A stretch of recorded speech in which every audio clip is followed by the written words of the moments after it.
ने क्या देखा, ऑस्टियोमलेशिया। ऑस्टियो माने होता है अस्थि, मलेशिया माने होता है सॉफ्टनेस।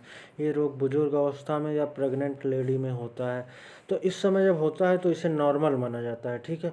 और उसके लिए पूर्ति के लिए हम कैंसिल टेबलेट दे देते हैं। लेकिन अगर आप मतलब अगर आपको ऐसे हो जा रहा है तो मतलब इसको वो माना जाता है, ये नॉर्मल नहीं है। जैसे आप गिर जाते तो फ्रैक्चर जल्दी हो जाता है अगर ऊंचाई से कूदते हैं, ठीक है। अब विटामिन ई कॉल्ड है सुंदर विटामिन, ब्यूटी विटामिन, सुंदरता वाला विटामिन। उम, उम, खाने से ज़्यादा लगाएं ये। अच्छा, ये चीज़ ज़्यादा लगाएं। साइंटिफिक नेम है टोकोफिरॉल, है ना। और सोर्स नेम क्या है, काजू, बादाम, अखरोट, मूंगफली। वेजिटेबल ऑयल में sunflower oil, soybean oil, white oil, जौ, बाजरा में विटामिन ई होता है, ठीक है। अब डिजीज़ में क्या होता है, स्किन प्रॉब्लम, डर्मेटेटाइटिस, त्वचा संबंधी रोग हो जाते हैं। अल्कोहल फ्री इंग्रेडिएंट यूज करें जो कॉस्मेटिक में मतलब अल्कोहल फ्री इंग्रेडिएंट यूज करें। अल्कोहल मतलब इंग्रेडिएंट में देखें क्या क्या है, ठीक है। वीक रिप्रोडक्टिव ऑर्गन होते हैं, जनन अंग कमज़ोर हो जाता है, इसकी कमी से बच्चा नहीं कर पाते हैं, चाहे लड़की हो या लड़का हो, ठीक है।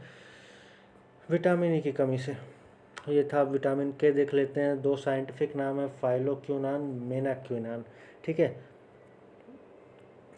अब क्या है, पालक, टर्निप, सरसों की भाजी, स्प्राउट्स, गोभी, फूल या पत्ता गोभी दोनों, लीवर ऑयल, सीरियल्स, अनाज जिसे बोलते हैं, ठीक है। अब डिजीज़ में क्या होता है, ब्लड लॉस ज़्यादा होता है, ठीक है। ब्लड लॉस ज़्यादा होता है, अगर चोट लग जाए तो खून का थक्का नहीं जमता है। It helps in blood clothing, या रक्त का थक्का जमाने में सहायक होता है। डिजीज़ क्या होता है, ब्लड लॉस, रक्त का कम होना, ठीक है। नोट क्या होता है, क्वाशरकोर यह रोग प्रोटीन की कमी से होता है। अफ्रीका का बच्चा जो काफ़ी पतला बट उसका पेट काफ़ी निकला है। Obesity, excessive accumulation of fats, वसा का अत्यधिक संग्रह, इसी को बोलते हैं ओबिसिटी। क्वाशरकोर यह प्रोटीन की कमी से होता है। मुंह का पतला, है ना, थाई कहीं और जा रहा है, तब तब तब होता है ज़्यादा ज़्यादा से ज़्यादा ज़्यादा से ज़्यादा कैलोरीज खाते हैं, ठीक है। मुंह पतला होता है मतलब कि इसमें जो क्या क्या होता है, तनुवर्ष मनु में बोलता है कि अदरक की तरह कहीं से भी बढ़े जा रहे हैं, ठीक है। डिहाइड्रेशन में क्या होता है, वाटर लॉस होता है, ये भी एक तरह का रोग है जिसमें वाटर लॉस होता है। निर्जलीकरण, माने नहीं, जल माने जल, जल का नहीं होना, ठीक है। जब शरीर से पानी काफ़ी कम हो तो ओरल रिहाइड्रेशन सॉल्यूशन, ORS का घोल पिलाते हैं। पेट खराब हो गया हो, इलेक्ट्रोलाइट पाउडर इलेक्ट्रोलाइट पावर पीना चाहिए जब बड़े लोग हैं उम्र में, ठीक है। जब बड़े लोग उम्र हैं, पेट खराब हो गया, छोटे बच्चों को ORS का घोल दिया जाता है, ठीक है, जब डिहाइड्रेशन की भी कमी हो जाती है। ग्वाइटर को क्या बोलते हैं, घेंघा, ये आयोडीन की कमी से होता है, ठीक है। डिफिशियंसी ऑफ आयोडीन, कई बार ये हार्मोनल कंडीशन की वजह से हो जाता है। थायराइड ग्लैंड से संबंधित है, ठीक है। मतलब इसी चीज़ों से सब संबंधित है, इसी से रिलेट करते हुए पढ़ें, इसी से रिलेट करते हुए पढ़ें, इसी से रिलेट करते हुए पढ़ें। ये पर्वतीय क्षेत्र वहाँ ज़्यादा देखा जाता है, फीमेल में मेल से ज़्यादा देखा जाता है, ठीक है। अब फिर इसके बाद मैरिस्मस होता है। मैरिस्मस में क्या होता है, प्रोटीन एनर्जी मेल न्यूट्रिशेंट, मतलब प्रोटीन की ऊर्जा आपके शरीर को नहीं मिल पा रही है, इस वजह से कुपोषण हो जाता है, जिसे मैरिस्मस बोलते हैं। एनीमिया, रक्ताल्पता होता है। 2 टाइप के होते हैं, लौह तत्व की जब कमी हो जाती है तो एनीमिया हो जाता है। और दो मतलब 2 रीजन्स होते हैं एनीमिया के, है ना। आयरन डिफिशियंसी होती है और फॉलिक एसिड की डिफिशियंसी हो जाती है। फॉलिक एसिड किसका नाम है, विटामिन B9 का नाम है, ठीक है। आयरन डिफिशियंसी या लौह तत्व की कमी हो जाती है, ठीक है। आयरन कम, हीमोग्लोबिन कम, RBC कम, ऑक्सीजन का परिवहन अच्छे से तब नहीं हो पाता है ना। वही एनीमिया हो गया, रक्त की कमी, ठीक है। स्टार्वेशन माने क्या होता है, फूड अनअवेलेबल, भोजन नहीं है ना। तो ये भी एक तरह का इसके कारण जो रोग होता है, भूखमरी से बोलते हैं स्टार्वेशन। ट्रॉपिकल स्प्रू होता है, इस ये क्या होता है, आपने मिनरल खाया बट आपके स्मॉल इंटेस्टाइन छोटी आंत एक्सेप्ट नहीं कर पा रही हैं, और नहीं एक्सेप्ट कर पा रही, इसके भी कई रीजन्स हो सकते हैं, तो उसी को बोलते हैं ट्रॉपिकल स्प्रू, है ना। छोटी आंत पोषक तत्वों को एब्जॉर्ब नहीं कर पा रही है, सो ब्लड में नहीं जा पा रही है, ब्लड में नहीं जा पा रही है, सो बॉडी मेल न्यूट्रिशेंट हो गई। इस कंडीशन को बोलते हैं ट्रॉपिकल स्प्रू, ठीक है। डाइजेस्टिव सिस्टम अब देखते हैं, बस खाना खाया और पच गया ऐसा नहीं होता हमारे शरीर में, ठीक है। 5 चरणों में डाइजेशन होता है, ठीक है, एक ही चरण में नहीं होता कि बस पच गया। 5 स्टेप्स। तो पहला होता है इंजेशन, अंतर्ग्रहण, चबाना मुंह में लेकर, ठीक है। डाइजेशन होता है पाचन, डाइजेशन मुंह से ही शुरू हो जाता है, ठीक है। सोम पापड़ी, बुढ़े के बाल जो होते हैं जिसे कॉटन कैंडी बोलते थे, इसका पाचन आपने मुंह में ही शुरू हो जाता है, जो आपका सलाइवा है वहीं से, ठीक है। अब फिर इसके बाद तीसरा क्या है, एब्जॉर्प्शन।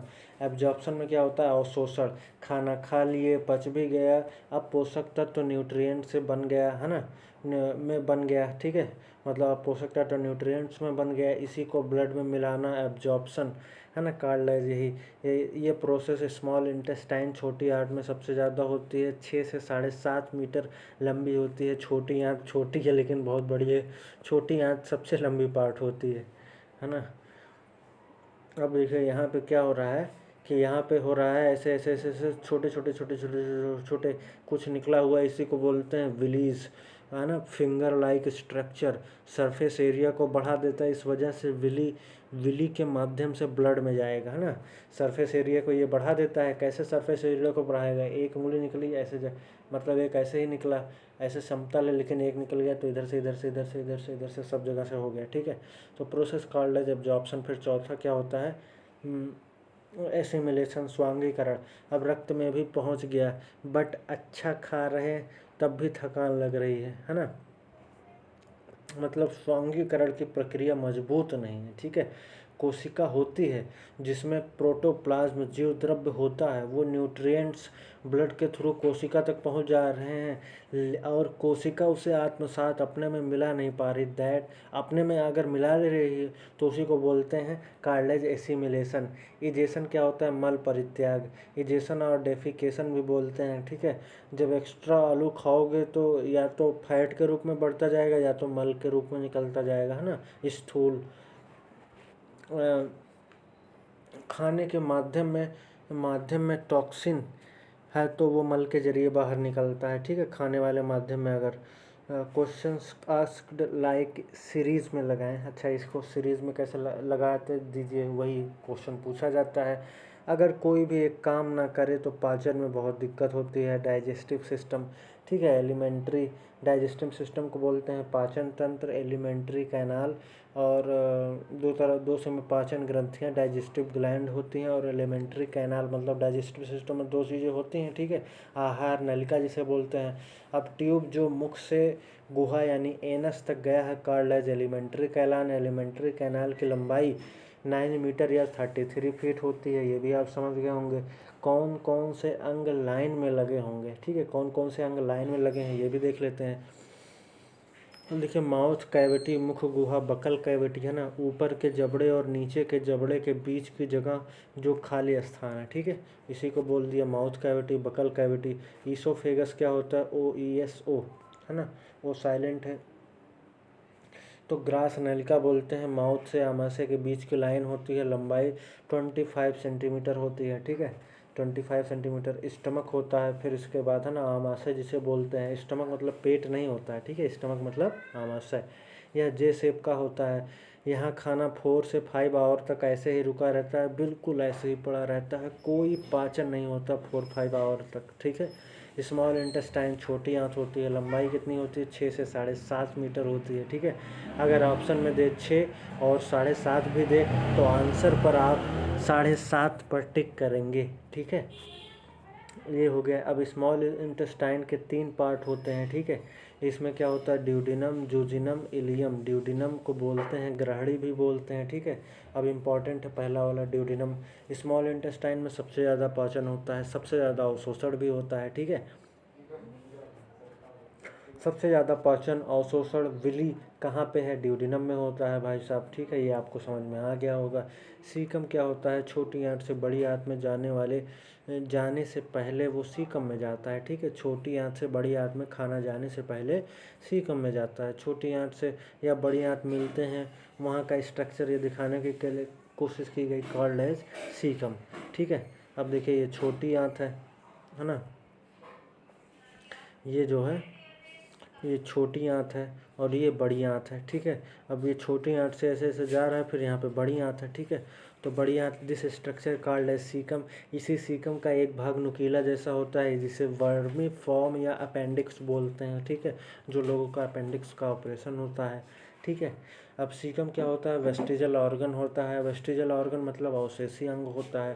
पहले सेल्यूलोज का पाचन करते हैं, बट इवोल्यूशन हो गया, फिर भी ये अंग है, बट किसी तरह का कोई कार्य नहीं करता है, ठीक है, कोई भी कार्य नहीं करता, कोई पाचन नहीं करता है।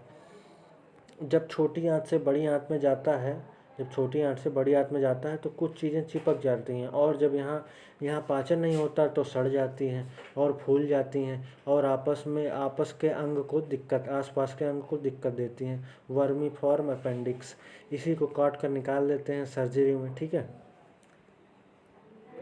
इसीलिए कहा गया कि रेशेदार फल, हरी पत्तेदार सब्जियां में रेशे होते हैं, और विली के साथ जो होते हैं उसे छुड़ाकर मल के द्वारा बाहर निकाल देते हैं, ठीक है। प्राणायाम बेस्ट है, सब गलाकर बाहर निकाल देते हैं, ठीक है। अब लार्ज इंटेस्टाइन देख लेते हैं, बड़ी आंत, इसकी लंबाई 1.5 मीटर होती है, ठीक है। टॉप क्या है? लंबाई, ठीक है। फिर इसके बाद 2 पार्ट है। 2 पार्ट में क्या क्या है? कोलन होता है, एक रेक्टम होता है। रेक्टम माने मलाशय, कोलन माने कोलन ही होता है। एग्ज़ाम में लार्ज इंटेस्टाइन के बारे में नहीं पूछा है, स्मॉल इंटेस्टाइन का पूछता है। सबसे अंतिम भाग क्या है? सबसे अंतिम भाग डाइजेस्टिव सिस्टम का क्या है? लार्ज इंटेस्टाइन, और लार्ज इंटेस्टाइन में भी रेक्टम, ठीक है। सबसे इंटेस्टाइन देखिए ये रेक्टम है, फिर इधर एनस या गुहा जिसे बोलते हैं। कोई भी स्टूडेंट एनस के ऊपर टिक नहीं करेगा, ठीक है। लास्ट इंटेस्टाइन में जो सबसे पहले आप किस पर टिक करेंगे? रेक्टम पर, ठीक है, एनस पर नहीं टिक करेंगे, ठीक है। ये हो गया। अब देखिए बड़ी आंत का डायामीटर बड़ा होता है, so called as large intestine, है ना। और डाइजेस्टिव ग्लैंड्स, पाचक ग्रंथियाँ, ये क्या होती हैं? ये स्पेशल तरह के टिश्यू या ग्लैंड्स का बना होता है ना। और धीरे धीरे लिक्विड स्रावित करता रहता है, ठीक है। ऐसे हो गया, इसमें छोटे छोटे ग्लैंड्स हैं, इसमें रस भरा होता है, एंजाइम होते हैं, हार्मोन्स निकलते हैं, ठीक है। जूस या एंजाइम हमारे पाचन के लिए संबंधित होता है। हार्मोन का रिलेशन वृद्धि और विकास से होता है, ठीक है। सो वही ग्लैंड पढ़ेंगे जो जूस और एंजाइम से निकलते हैं, ठीक है। वही ग्लैंड पढ़ेंगे जो जूस और एंजाइम से निकलते हैं। 5 तरह के डाइजेस्टिव ग्लैंड होते हैं, जिसके 3 बहुत इम्पोर्टेंट है। क्या है? सलाइवरी ग्लैंड, लार ग्रंथियाँ, यकृत, अग्नाशय, है ना। डाइजेस्टिव ग्लैंड के 3 बहुत इंपॉर्टेंट है। क्या है? सलाइवरी ग्लैंड, लार ग्रंथियाँ, लीवर यानी यकृत, फिर इसके बाद पैंक्रियाज यानी अग्नाशय, ठीक है। गैस्ट्रिक ग्लैंड्स में क्या होते हैं? जठर ग्रंथियाँ होती हैं, इंटेस्टिनल आंत्र ग्रंथियाँ होती है ना, और सलेवरी ग्लैंड, लार ग्रंथियाँ मुंह में होती हैं। लीवर पेट वाले हिस्से में होता है। पैनक्रियाज आमाशय के तुरंत पीछे होता है, ठीक है।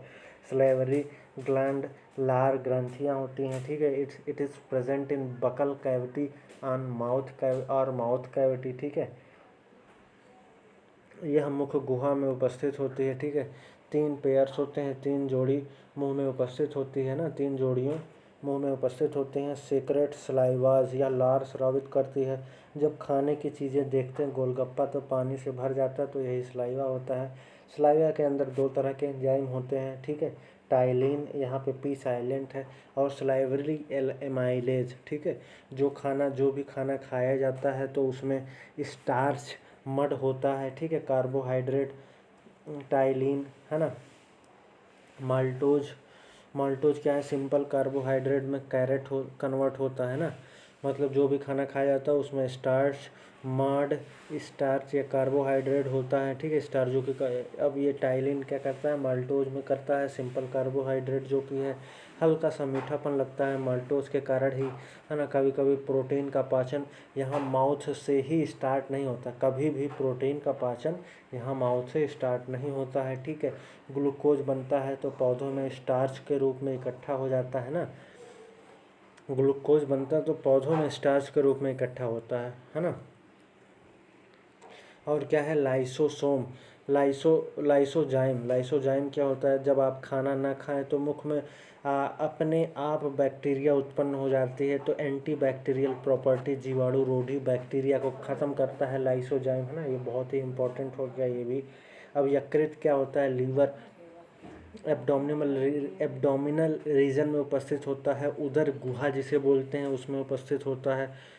फेफड़े होते हैं, उसके नीचे डायाफ्राम होता है, अब उसके नीचे जो खाली स्थान होता है उसी में दोनों आंत के बीच लीवर यानी किडनी, स्टमक, पैंक्रियाज उपस्थित होते हैं, वही उदर गुहा होती है, ठीक है। दोनों की तरह आंत होती है, ठीक है।